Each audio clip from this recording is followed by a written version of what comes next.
Welcome to Today Matters. I'm Bob Siegel. Today we conclude a 5-day series, and actually it would be good to watch them all together now that the last one has been filmed, on how to know God's will for your life, because we build off of it. But tiny bit of review: your conscience and your inner witness inside will tell you the right thing to do, but sometimes you want to make sure that's confirmed, so we seek counsel. And next I want to add circumstance. In Acts chapter 16, Paul tried to go to a province. He was denied. He wasn't able to get there. We're not told how that happened, but in the midst of being frustrated that he couldn't go where he wanted to go, he got a dream that night directing him to go someplace else. So the circumstance is everything. And then again, once again, we never want to contradict the Bible. Now let me tell you about how some of this worked together in my life. I remember one day when I was in college, I wanted to become a professional writer. I was a drama major, but I had recently become a Christian. And I remember one day I was praying, and it just suddenly occurred to me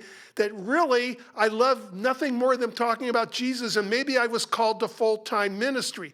Maybe. I felt God was telling me that. That was my inner witness, but I wasn't sure. However, the next day, a man named Bob Berger, a campus minister, he worked with an organization called Campus Ambassadors. He was discipling me, and he told me out of the blue, didn't know about the prayer time I'd had the day before, that he felt I was called into the ministry. Well, I wanted to go work for the organization that he did, and I had to be a college graduate. First, they would take you as a college graduate and then send you to seminary in the summertime. So I eventually graduated Denver Seminary too. But this was a graduation as a drama major from San Jose State. Now, it was a pretty interesting process because this was a missionary organization and they didn't have any money. The missionaries always had to raise their money. It was home missions. It was going to be for campuses in America. That's a kind of mission too, because you're crossing these cultures, the culture of the college campus. But I did not have the money to go out there. Now, this is the 1970s, so you have to prorate things and realize that when I talk about $100 or $600, you need to think $1,000 or $6,000. That's about what it would have been today, and that's what it seemed like back then. But they had this institute called the Campus Ambassador Summer Institute.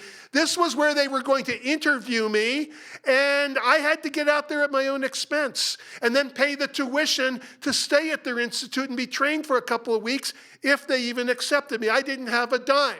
Now, Bob Berger told me later that he had the money and decided to withhold it just to see what God would do, just to see if circumstance would confirm the inner witness and the counsel of this call to ministry.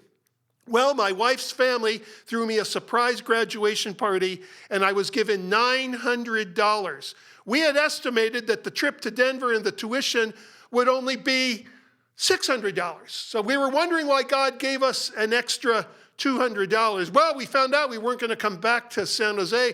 We were going to be placed in Tempe, Arizona, and we needed to go and put a down payment down on an apartment, or we'd never find any living out there, any place to cohabitate once we got to Arizona. So we put down a $100 deposit, and then on the way back to San Jose, where I was going to stay with our in-laws and raise support, we had car trouble, which cost me an additional $100. But I want to tell you, God has a sense of humor, because we're traveling from California to Denver. First, we go through Nevada, and I can't stand the desert. And I said to my wife, "Aren't you glad we don't live in the desert?"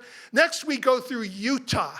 Now, I have a special love for Mormons as people, and politically they're great allies, but I don't agree with any of their theology. And I've had the experience of sharing the true gospel with Mormons. But I remember turning to my wife saying, "Aren't you glad we don't live in Utah? I enjoy sharing with Mormons, but I'd go out of my mind if every third person was a Mormon." So where do they send me? They send me to Tempe, Arizona, next to Mesa, Arizona, which at that time had the second biggest Mormon temple in the country, second to Salt Lake City, and we're in the desert.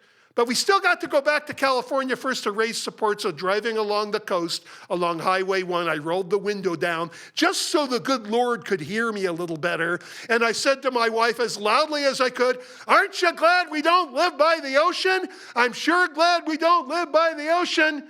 Well, it worked. After I did my 2-year mission at ASU, they placed me for 5 years at UC Santa Barbara by the ocean. We'll see you next time.